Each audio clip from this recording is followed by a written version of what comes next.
अस्सलाम वालेकुम, welcome to the fresh episode of the tech show. अच्छा, अभी इससे पहले मैंने पूरी वीडियो को रिकॉर्ड किया। मैंने तकरीबन 15 मिनट बैठकर यहाँ पर बातें शातें की वगैरह वगैरह। जब मैं उठकर कैमरा को बंद करने के लिए गया तो मुझे पता चला कि मैंने तो रिकॉर्डिंग ऑन ही नहीं की थी। मतलब कि रोज़े के अंदर जो दिमाग है ना, मुझे लगता है कि इस टाइम के ऊपर आकर बिल्कुल एनर्जी सेविंग मूड के अंदर चला जाता है। और आप लोगों को ये जो कैप नज़र आ रही है, मैंने कोई फैशन के तौर पर नहीं पहनी हुई। हमारी मोटर नहीं चल रही, ख़राब हो गई हुई है, पानी नहीं आ रहा, तो काफ़ी नाजुक सूरत हाल चल रही है। अभी मैं सो के उठा हूँ, बाल भी खिल रहे हुए, तो मैंने कहा चलो कैप कोई पहन लेता हूं। तो भाई लाइक लाजमी तौर पर कर दीजिएगा। इस वीडियो को भी मैं दूसरी दफ़ा रिकॉर्ड कर रहा हूं और मेरे कैमरे की जो बैटरी है ना, वो भी लास्ट सेल के ऊपर है, वो भी ब्लिंक कर रही है, वो भी किसी भी टाइम बंद हो सकती है। तो हम लोग स्टार्ट करते हैं पहली अपडेट को। पहली अपडेट आ रही है पाकिस्तान की स्मार्टफोन मार्केट के बारे में। तो जितनी भी पाकिस्तान के अंदर फैक्ट्रीज थी ना, चाहे वो लोकल थी, इंपोर्टेड थी, बाहर की थी, इंटरनेशनल थी, सारी की सारी इस वक्त बंद हो चुकी हुई हैं, क्योंकि उनके पास कोई अब पार्ट नहीं बचा कि वो फ़ोन को बना सकें।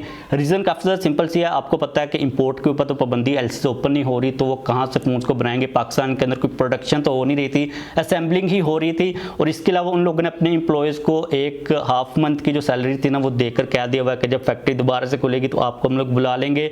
और अगर मैं ओवरऑल बात करता हूँ ना इस सिचुएशन के बेहतर होने की, तो जो लोग इस वक्त पाकिस्तान को चला रहे हैं ना भाई, उनको किसी किस्म की कोई भी सेंस नहीं है, कोई पता नहीं है। उन लोगों ने एक साल के अंदर यहाँ पर सिचुएशन को लाके खड़ा कर दिया। अगर हम लोग एक साल पहले की बात कर लेते हैं तो पाकिस्तान से स्मार्टफोन एक्सपोर्ट हो रहे थे। सैमसंग के फ़ोन्स पाकिस्तान से यूएई के अंदर एक्सपोर्ट हो रहे थे, उनका और भी बड़ा प्लान था।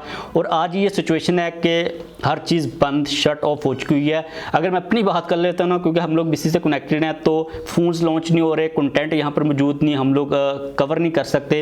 पाकिस्तान से भी जो अपडेट्स आती हैं टेक के रिलेटेड, वो भी ख़त्म हो चुकी हुई हैं। अभी भी जो ज़्यादातर अपडेट्स हैं वो इंटरनेशनल मार्केट से ही हैं। तो दुआ करें कि कुछ बंदे ही बदलेंगे तो कुछ चीज़ चेंज हो सकती है।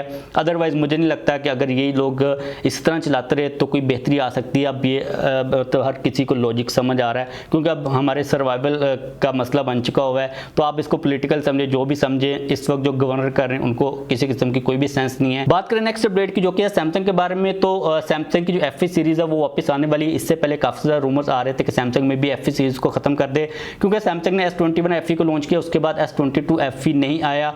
इस वक्त भी ये बातें की जा रही थी कि हो सकता है कि सैमसंग A7X सीरीज को रखे या फिर FE सीरीज को रखे, क्योंकि दोनों के दरमियान में डिफरेंस काफी ज्यादा कम था। लेकिन अभी ये अपडेट्स आ रही हैं कि जो सैमसंग की FE सीरीज है ना, वो रहने वाली है, क्योंकि जो S23 FE है वो आने वाला इस साल के अंदर। उसके बारे में लीक्स आ रही हैं। लास्ट जो क्वार्टर होगा ना, अक्टूबर के अराउंड कहीं पर सैमसंग उसको लॉन्च करेगा।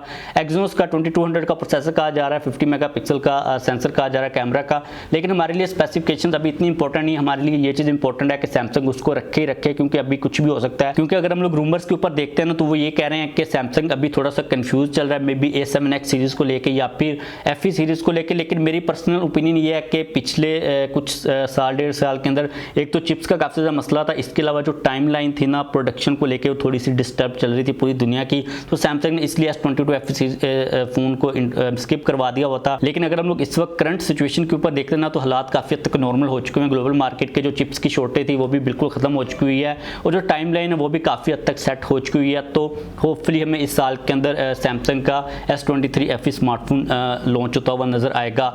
नेक्स्ट अपडेट एप्पल के बारे में। तो फाइनली एप्पल की जो हर साल WWDC कॉन्फ्रेंस होती है उसकी डेट आ चुकी है, जो कि है 5 जून। अगर आप लोग इस पोस्टर के ऊपर देखते हो ना, तो जो यहाँ पर आपको कलरफुल टाइप के ग्लासेस नजर आ रहे हैं, इनके बारे में ये चीज़ सजेस्ट की जा रही है कि एप्पल के AR ग्लासेस, जिनके बारे में हम लोग काफ़ी सालों से रूमर्स और लीक सुनते आ रहे हैं, फाइनली वो इस साल आने वाले हैं। इस चीज़ की कोई भी गारंटी नहीं है। अब WWDC के अंदर नॉर्मली ये होता है कि एप्पल की जितनी भी प्रोडक्ट्स उनके अंदर जो सॉफ्टवेयर चल रहे हैं उनके रिलेटेड नेक्स्ट जनरेशन आती है, लाइक iOS 17 आने वाला, iPad OS, macOS, watchOS और जो tvOS है वो आने वाले हैं। लेकिन यहाँ पर सबसे जो इंपॉर्टेंट अपडेट होने वाली है वो iOS की ही होने वाली है। और iOS के अंदर भी एक फीचर जो कि काफ़ी इंटरेस्टिंग सजेस्ट किया जा रहा है कि आ सकता है कि आपको जो थर्ड पार्टी स्टोर्स की सपोर्ट मिलती है, लाइक आप ऐप स्टोर के अलावा किसी भी जगह से एप्लीकेशन को डाउनलोड कर सकोगे, ये वाला फीचर सजेस्ट किया जा रहा है। लेट्स सी ये आता है या फिर नहीं आता। लेकिन अगर ये आता ना, तो इसके बारे में मेरे मिक्स थॉट्स हैं। मुझे इतना कोई खास ज़्यादा ये पसंद नहीं है, क्योंकि एप्पल की प्राइवेसी और जो सिक्योरिटी उसको कंप्रोमाइज़ करेगा, कुछ लूप होल्स को क्रिएट करेगा, लेकिन ये चीज़ सजेस्ट की जा रही है। नेक्स्ट जो अपडेट है वो अगेन एप्पल के बारे में, तो आपको पता है कि एप्पल इस साल 3nm चिप्स के ऊपर स्विच होने वाला है, लेकिन जो 3nm चिपसेट्स हैं उनको बनाना काफ़ी मुश्किल चीज़ है, और इस वक्त एप्पल की और TSMC की आपस में ना कुछ बहस चल रही है, क्योंकि TSMC वाले कह रहे हैं कि आप जो रेट है ना चिप्स का उसको इंक्रीज़ करो, क्योंकि वो कह रहे हैं कि 3nm चिप्स को बनाना काफ़ी मुश्किल चीज़ है, और इस वक्त दुनिया के अंदर प्रोडक्शन के अंदर जो चीज़ सबसे मुश्किल बनाना ना वो इन 3nm चिप्स को ही है, क्योंकि इनका जो आर्किटेक्चर है वो काफ़ी ज़्यादा एफिशिएंसी और एक्यूरेसी को मांगता है, और TSMC के लिए भी ये चीज़ काफ़ी मुश्किल हो चुकी है कि एप्पल की जितनी ज़्यादा डिमांड है उस डिमांड को वो फुलफिल करे इस रेट के ऊपर, इसलिए वो आपस में लड़ रहे हैं। वो कह रहे हैं रेट को इंक्रीज़ करो, एप्पल वाला कह रहे हैं कि भाई हमने ऑलरेडी इंक्रीज़ किया था, आप हमें इसी रेट के ऊपर बना कर दो। लेट्स सी कि इनकी आपस में क्या निगोशिएशंस होती हैं, क्योंकि एप्पल की जो A17 बायोनिक चिप है वो भी 3nm के ऊपर बेस्ड होने वाली है, और जो एप्पल की M3 चिप्स आने वाली हैं वो भी इसी आर्किटेक्चर के ऊपर बेस्ड होंगी। तो एप्पल के लिए काफ़ी ज़्यादा इंपॉर्टेंट चीज़ है, एप्पल की मैक्स की लाइनअप और आईफोन्स की लाइनअप इससे कनेक्टेड है। लेकिन इसके अलावा TSMC वालों ने ये भी चीज़ कही है कि आपकी जो रिक्वायरमेंट है ना 3nm चिपसेट को लेके, लाइक आपको जो परफॉर्मेंस चाहिए या फिर आपको जो एफिशिएंसी चाहिए उस स्टैंडर्ड को मीट करना काफ़ी मुश्किल है। आप थोड़ा सा जो स्टैंडर्ड उसको कम करें, एप्पल वाले कह रहे हैं भाई हमने कोई स्टैंडर्ड कम नहीं करना, आपको इसी प्राइस के ऊपर इसी स्टैंडर्ड की चिप्स प्रोवाइड करनी पड़ेंगी। लेट्स सी के क्या सीन होता है, लेकिन एक चीज़ तो डेफिनेटली क्लियर है कि जो नॉन प्रो आईफोन्स है ना 15 एंड 15 प्लस उसके अंदर पुरानी चिपसेट ही मिलने वाली। इस साल वाली जो रवायत एप्पल ने कायम की थी ना, लाइक पिछले साल वाली, वो कायम रहने वाली है, और जो डिफरेंसेस होंगे प्रो वर्सेस नॉन प्रो वो काफ़ी ज़्यादा होने वाले हैं। तो अगर आपने 15 सिंपल या फिर प्लस का वेट करना है तो भाई इसी चीज़ को माइंड के अंदर रख के कीजिएगा, तो आपको थोड़ी सी में भी डिसअपॉइंटमेंट हो सकती है। लेकिन जो नेक्स्ट अपडेट है ना आईफोन 15 प्रो और प्रो मैक्स के बारे में, अगर आप प्रो वाले फ़ोन्स का वेट कर रहे थे तो आपको डेफिनेटली काफ़ी खुशी होने वाली है। अब आप लोगों को मैंने पहले अपडेट दी थी कि एप्पल जो फिजिकल बटन्स हैं उनको ख़त्म करके इस मैकबुक के अंदर जो सॉलिड स्टेट जो टच बार लगा हुआ है इस किस्म की टेक्नोलॉजी इंप्लीमेंट करने वाला है।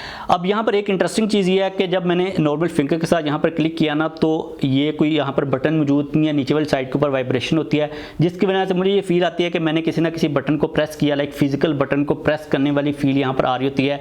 लेकिन इसके लिए ज़रूरी है कि मेरी जो फिंगर है ना वो लाइक बिल्कुल नॉर्मल हो, उसके ऊपर कोई कवर नहीं होना चाहिए। अगर हम लोग आईफोन्स की बात करते हैं तो अगर इसी टेक्नोलॉजी के साथ वो आते हैं, तो अगर आपके आईफोन के ऊपर केस लगा हुआ है तो ये तो रजिस्टर नहीं करती टेक्नोलॉजी। अगर आपके फिंगर के ऊपर कोई चीज़ लगी हुई है या फिर आप लोगों ने कोई ग्लव्स वगैरह पहने हुए हैं तो वो तो बटन काम नहीं करेंगे। एप्पल किस तरह इस टेक्नोलॉजी को वहाँ पर इंप्लीमेंट करता है कि आपके केस के थ्रू ये काम करे या आपके ग्लव्स के थ्रू काम करे, ये काफ़ी इंटरेस्टिंग चीज़ होगी। लेकिन इसके अलावा जो मोस्ट इंटरेस्टिंग चीज़ है ना इसी टेक्नोलॉजी के बारे में वो ये है कि apple in solid state buttons के साथ एक छोटी सी चिप लगाएगा जो कि बहुत ही ज़्यादा कम पावर को कंज्यूम करेगी, और वो वाली चिप आपको इनेबल करेगी कि अगर आपका आईफोन टोटली तौर पर शटडाउन भी है ना तो आपका ब्लूटूथ चलता रहे, आपके फ़ोन के अंदर NFC चलती रहे, और कुछ एक दो कंट्रोल्स हैं जो कि आपको मिलेंगे कि आप लोग अगर फुल डेड होना बिल्कुल पावर नहीं है तो आपका फ़ोन चलता रहे। अगर फॉर एग्जांपल आप लोगों ने NFC के थ्रू पेमेंट करनी है तो उस टेक्नोलॉजी उस जो चिप लगी उसके थ्रू आप लोग पेमेंट कर सको, या फिर आप लोगों ने ब्लूटूथ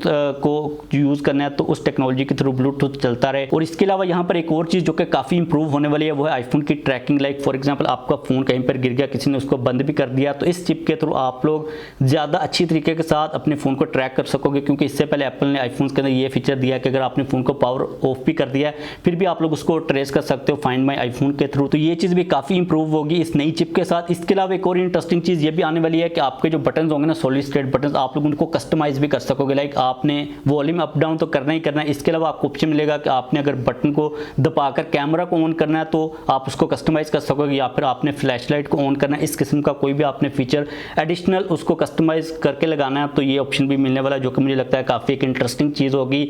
लेट्स सी कि एप्पल इसको किस तरह पुल आउट करता है, क्योंकि जब डायनामिक आइलैंड डिस्प्ले आया था ना तो वहाँ पर भी एप्पल ने काफ़ी इंटरेस्टिंग चीज़ों को इंप्लीमेंट किया, वो जो सारी हमें शशके वगैरह एनिमेशन नज़र आती हैं, तो इसको लेके भी मुझे लगता है कि एप्पल काफ़ी कुछ सुपर यूजफुल चीज़ों को लेकर सामने आएगा। लेट्स सी क्या क्या चीज़ें सामने आती हैं। इस वीडियो को खत्म करते हैं, लाइक कर दीजिएगा, चैनल को भी सब्सक्राइब कर लीजिएगा।